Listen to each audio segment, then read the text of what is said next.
sa Lores para po sa week 3 na aming project sa pagtuturo sa mga bata. Bale, 1:15 na, tapos kanina pa kami nag-aantay dito ng mga 10.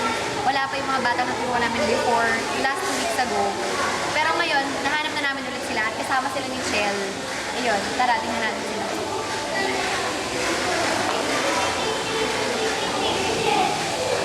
Ayan, makukulit pa rin sila. Ikaw, sabihin mo muna, ito yung una si ano. Sabihin mo muna pangalan mo. Mark Anthony. Hindi po, iboy na lang po. Ano masasabi mo? Sige, go.